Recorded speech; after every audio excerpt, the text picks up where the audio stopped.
एक महिला भक्त वृंदावन से बिहारी जी लेकर अपने घर आई और तभी बाहर से गोलू घर के अंदर आया और माँ से पूछता है कि माँ, ये कौन है?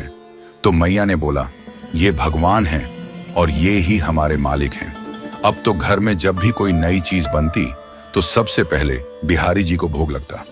पहले यह सब चीजें गोलू को सबसे पहले मिलती थीं। इससे गोलू बहुत चिढ़ने लगा और मन ही मन ठाकुर जी को कोसने लगा। एक दिन गोलू की माँ काम पर जाते समय बोली, गोलू, यमुना जी से मटके में जल भरकर लाना। जब गोलू पानी भरने के लिए जाने लगा तो जाते जाते बिहारी जी को कहने लगा, खाने के लिए तो सबसे पहले तैयार रहते हो, लेकिन काम तो मुझे ही करना पड़ता है। अगर यहाँ रहना है तो काम करो। कहकर गोलू यमुना जी से जल भरने के लिए चल पड़ा।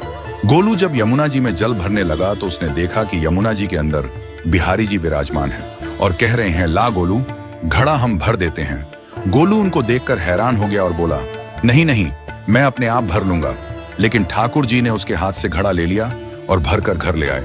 गोलू घर आकर डर रहा था कि अगर माँ को पता लगा कि मैंने ठाकुर जी से काम करवाया है तो आज मेरी पक्की पिटाई होगी। माँ ने घर आकर बिहारी जी को गीले कपड़ों में देखा तो एकदम से हैरान हो गई और कहने लगी कि गोलू, ये जरूर तेरी शरारत है, जरूर तूने ही इन पर जल डाला है। गोलू ने अपनी माँ को समझाने का बहुत प्रयास किया, लेकिन माँ ने उसको डांट कर चुप करा दिया और ठाकुर जी के भीगे हुए वस्त्रों को बदलने लगी। अगले दिन जब माँ ने गोलू को अनाज पिसवाने का काम दिया तो बिहारी जी फिर अनाज का कनस्तर ले आए और माँ को ठाकुर जी के वस्त्रों के ऊपर सूखा आटा पड़ा मिला। तो माँ ने फिर गोलू को डांटा कि तुझे पता नहीं कि ये हमारे भगवान हैं और तू भगवान के साथ शरारत करता है। आज तूने फिर इनके ऊपर आटा फेंका है।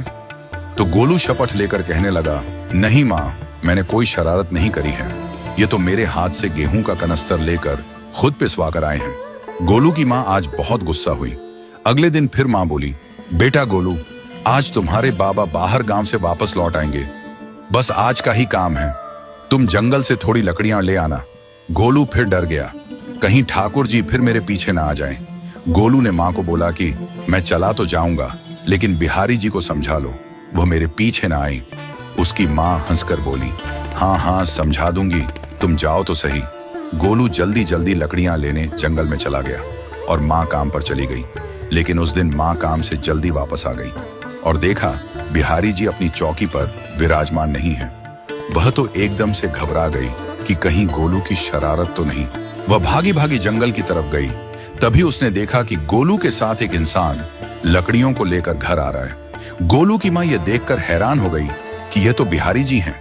ये क्या हमारे भगवान हमारा काम कर रहे हैं? इसका अर्थ गोलू ठीक कह रहा था। वह जल्दी जल्दी भागकर ठाकुर जी के पास गई और लकड़ियां उनके हाथ से लेते हुए उनके चरणों में गिरकर रोती हुई बोली, हे बिहारी जी, ये आप क्या कर रहे हो? मुंह गरीब का काम क्यों कर रहे हो? ठाकुर जी मुस्कुराते हुए बोले, हमें तो तेरे बेटे पर बहुत प्यार आता है। सब लोग हमें भगवान समझते हैं, लेकिन एक तेरा बेटा ही था जो हमको अपना मानता था। अपना मानकर वो हमें डांट भी देता था, हमारे साथ गुस्सा भी करता था, और जो हमें एक बार अपना मान लेता है तो हम उसके मान के लिए उसके ही हो जाते हैं।